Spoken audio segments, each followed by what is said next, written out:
And just take a look at reducing the noise here so that I could get a better sense of what it is that interests me and what it is that's getting in the way of seeing the potential of what's here.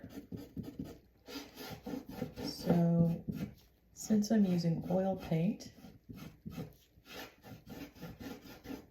it gives me great flexibility to go back into a painting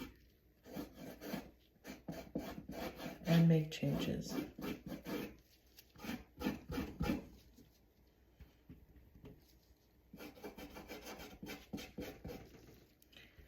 See this dark here? I don't think it's helpful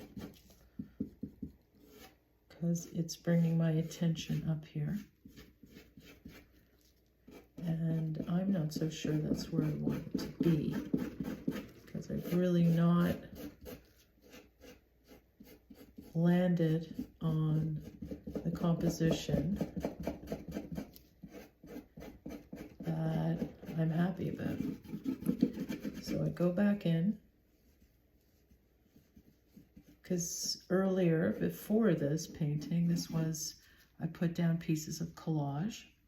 You can see that's paper. Under here, this is paper. This yellow is paper. You can see the different textures here. So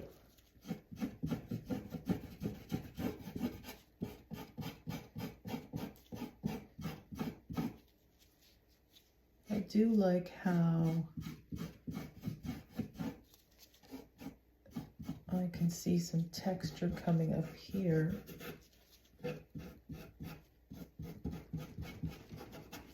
Just in that section.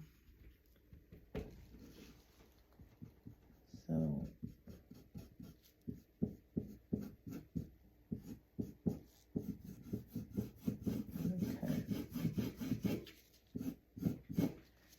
okay.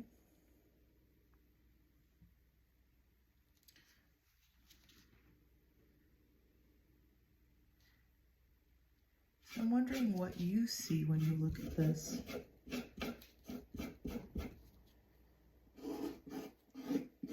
Because there's a constant need of editing and adjusting and reassessing in abstract painting, because it's not simply that, I'm not saying that it's simple in any painting that you approach, but when there isn't a fixed subject, well, then you're in a land of uncertainty. But that's what makes things exciting, and that's what makes for more possibilities. So I already am able to take in a structure that I see here, and I was definitely going with an idea of the kinds of landscapes that I'm attracted to, and they are, well, many different types, but one in particular are these bird's eye view landscapes where you see the geometric nature of fields. And then there are landscapes that are a lot more kind of impressionistic, more like, I guess, this one here has a much softer feel to it. So,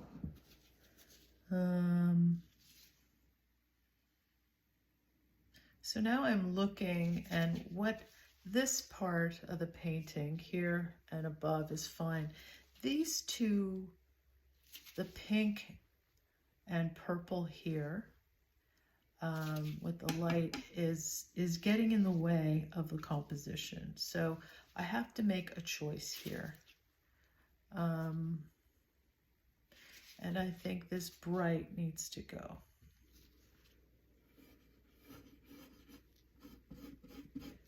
So off it goes.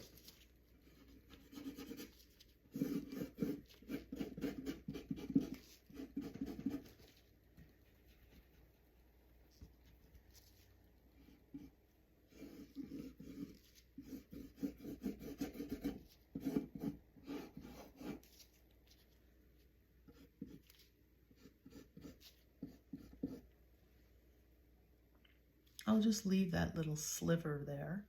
I don't like the way these two are bumping up against each other.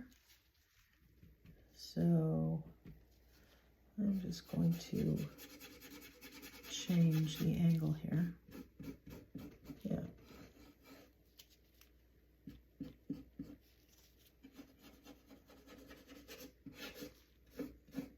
And then suddenly it gets very dark in this corner, which, yeah, okay. So I'm going to change this area here.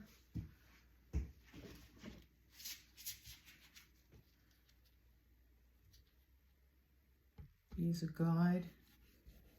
So I could vary the soft edges and hard edges.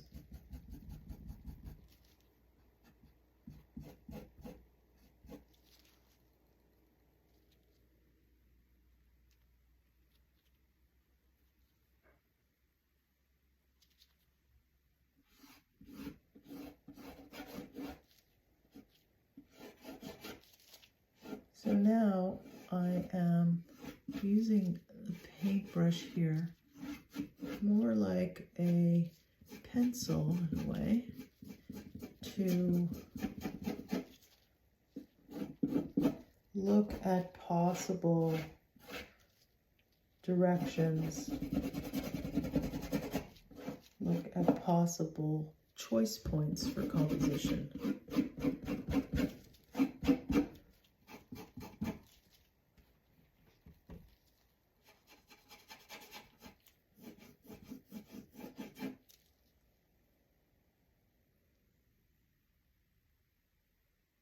Okay.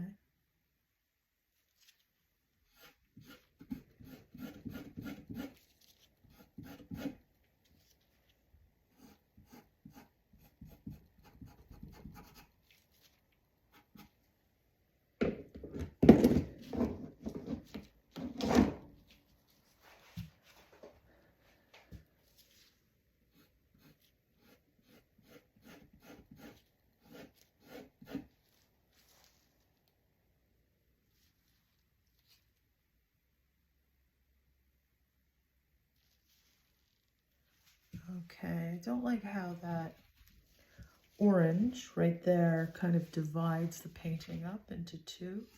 It's not something that we want to do, is have the eye split the painting up symmetrically, because that is going to be what's going to be in charge of leading a viewer's eye, is like, oh, this is a 50-50 painting, and that's not really what, unless that's exactly what you want, is to do a 50, you know, something on one side, something on the other side, but that is not what I'm going for here.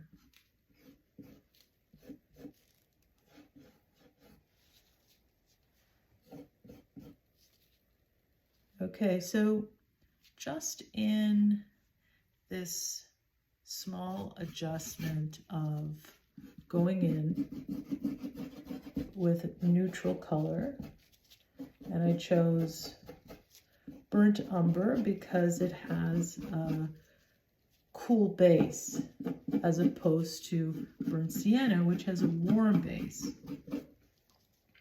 I wanted to cool the painting down because it has a very bright orangey red here. And the yellow is fairly bright as well. So I didn't need more. I wanted something to just cool things down. So yeah, so I'm much happier with the way things look.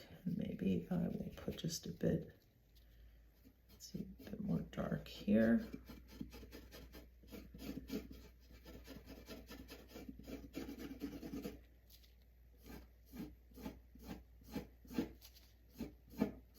Yeah, so that would be, it's like step by step,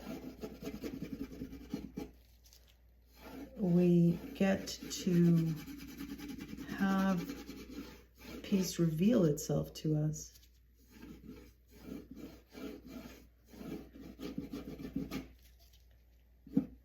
And the more experience we get,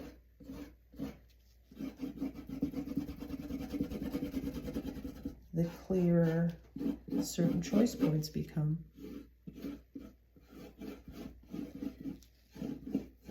But I very much want to encourage you to venture out into this world of color and line, shape, texture, and explore without knowing exactly where you're going to be ending up, but enjoying the exploration. And there's nothing wrong in, I mean, it's beneficial to, if you're drawn to having more of a game plan, then have one. So it's a personal choice to say, oh, I like this abstract. I want to try to do my version of it. That's fine. It's about, well, what have you learned after doing that? Or you might be someone who just wants freedom to explore color, media, different media. There's such an abundance in the world of abstraction, in the world of creating with various media. So I am being drawn into this vertical that's coming across the whole painting here. And I think that what I have found helpful, and many artists also work at a number of paintings at the same time. And that might seem like an overwhelming proposition, but in actuality, it frees me up not to over-fixate, which is what I have a tendency to do, is not be able to see the trees for the forest, so to speak. I get so focused and over-focused, and that is a danger that by working and changing up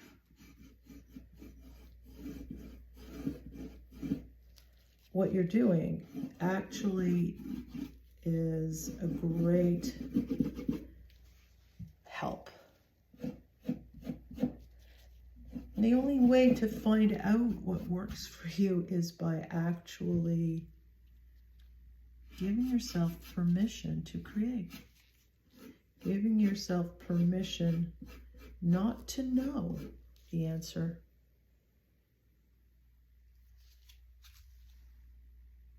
To what is most compelling for you. So here's a choice point. This pink here, I don't really, I'll just leave that little dab in there. It's sometimes hard when you don't know the right answer to decide on, as they say, killing your darlings. I forget who said that initially, kill your darlings. I think it was a composer. Oh no. Composer from the 50s. Who's the guy who did a lot of wordplay, kind of 50s. Like, I don't know, I think he did Fascinating Rhythm. He also did what was that called? Okay, this is becoming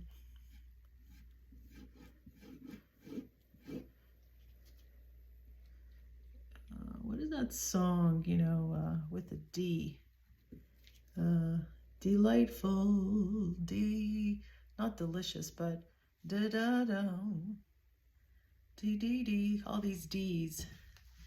I know we're not talking about Irving Berlin, but it's in that era. Anyways, I guess if we were on a live stream, someone could maybe know the answer, but I'm sure it'll come to me, or maybe it's come to you already. Yeah,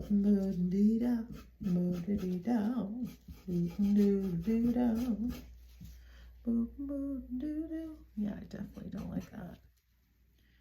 Okay. So,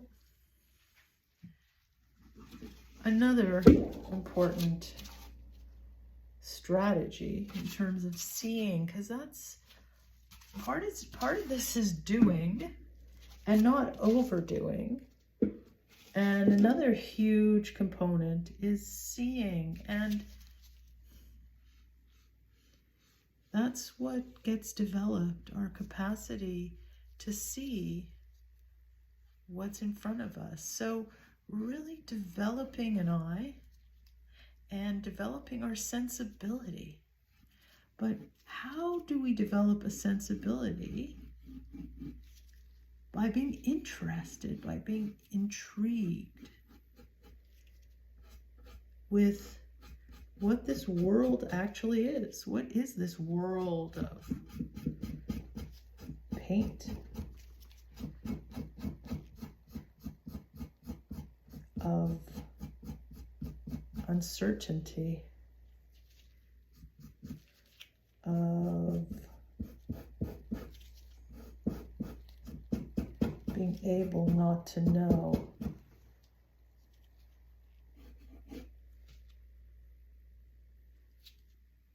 Okay, better. Now, let's put this one aside, and here, so if I put it this way,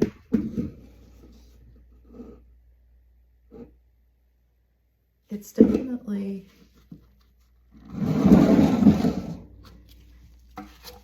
taken a step in the right direction. Now, with this one, I am pulled toward realism, because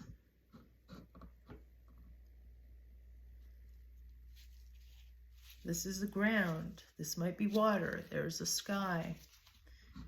So it's often been a challenge to figure out, how realistic am I actually going here?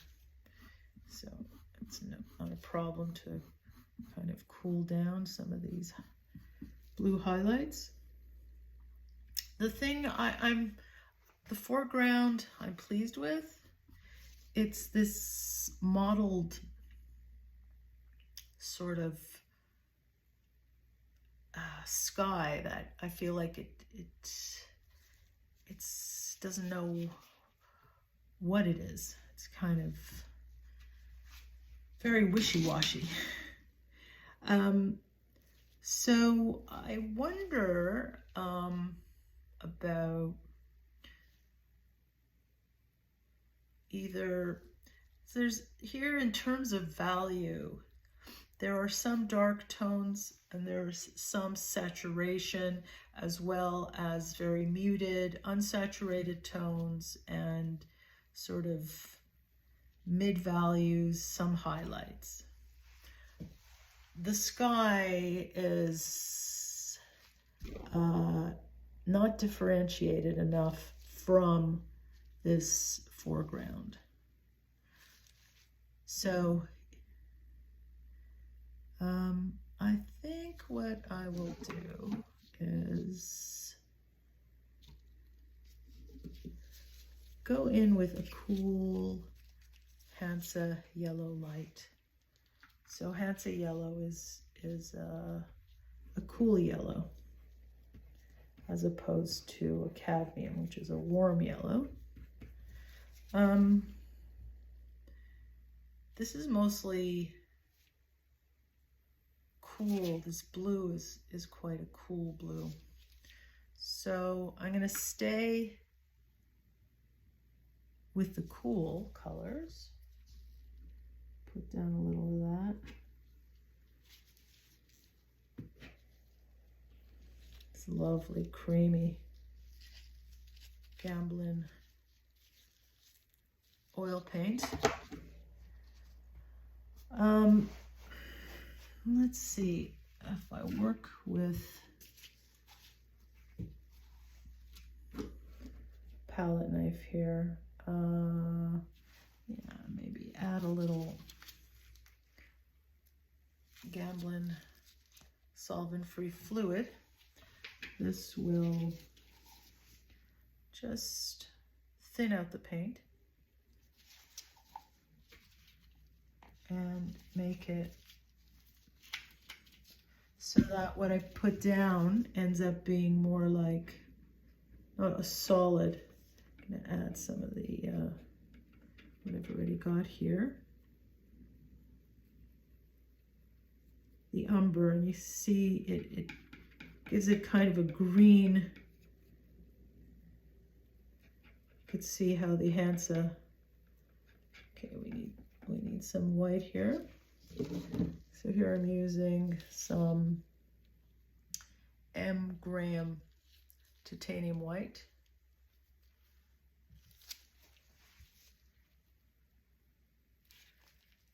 And I also have been using some water-soluble oils. Some Winsor Newton water-soluble oils, which are pretty cool that they've come up with those. So yeah, it's pretty amazing, all the different products available to us. All right, so by adding, titanium white is quite a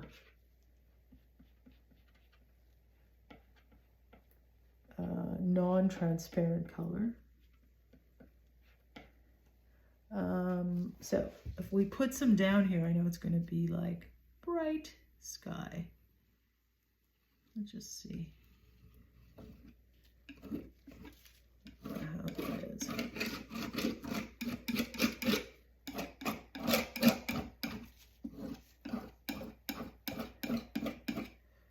it already kind of enlivens things. So I like that. So let's just give a little more white here. A little of the umber. A little bit here. Let's see. If we put the bit of the umber there.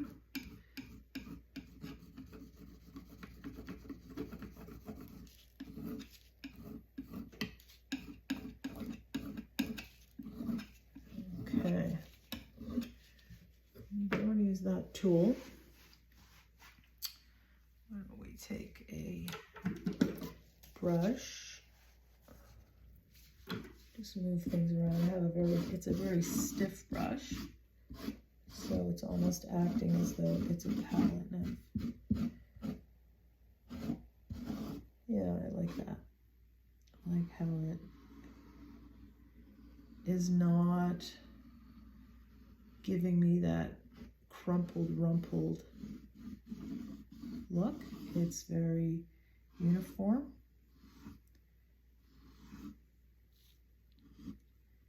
Which I like compared to what was there before, and I actually really like this yellow. So when I initially thought of yellow, it was like, it didn't quite compute, but it's sort of like I found sometimes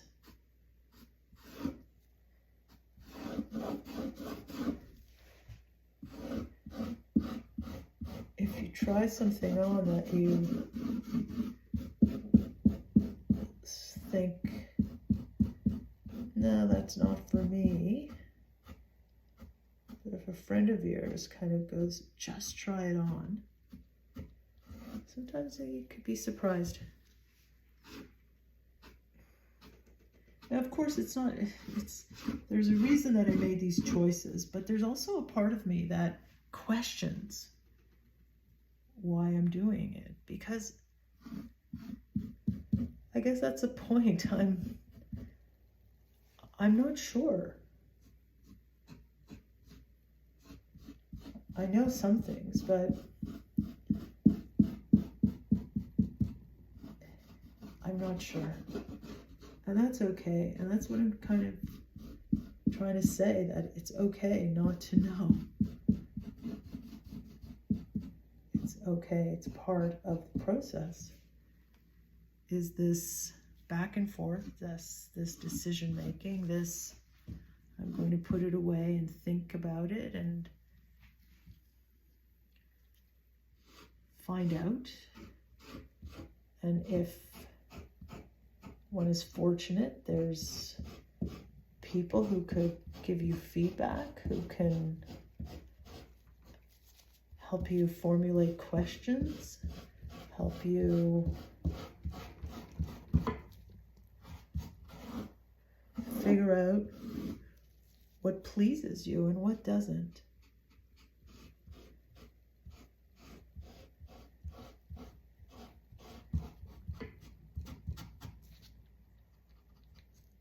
I've never been in art making satisfied with someone kind of giving me what might on some level be the right answer. But then, you know, just like you teach a person to fish, they can fish. Well, I wanted to be able to fish on my own. So part of that means going with what I know so far and trusting that that's okay. That's okay for now. When I know more,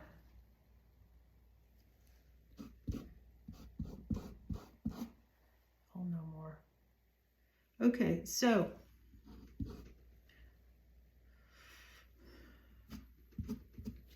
well, all I was trying to say is just accepting wherever you're at, really. All right, so for me, it's already taken on. I'm going to go in with some of this burnt umber and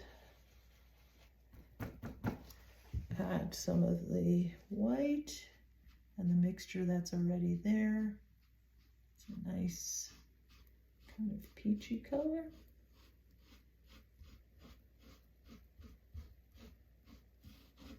Go into the mixture of yellow. Give it some more dimension. But I love the contrast in terms of the smoothness and the solidness compared to what was there before. And all of these elements providing visual interest and allowing the eye to have a varied and compelling experience. And bonus for me is it evoking a number of different experiences, a number of different possibilities as to what the viewer is experiencing.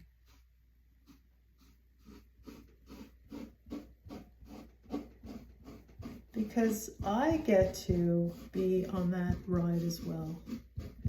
Because it's not a foregone conclusion as I begin or approach any of these paintings.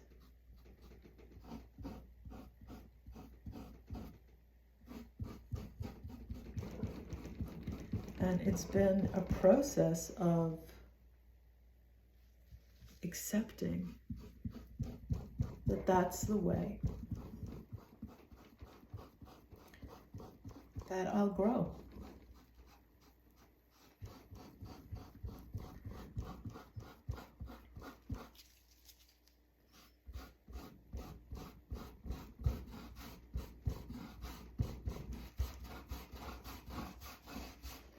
So I'm adding a lot of sort of a golden cast to this painting. See, there's less and less paint as I move down. Yeah, it's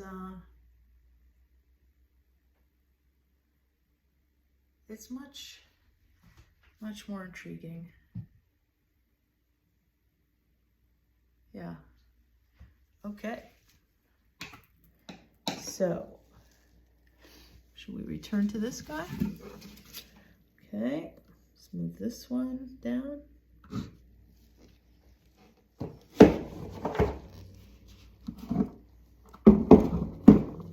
Bring this one back into view.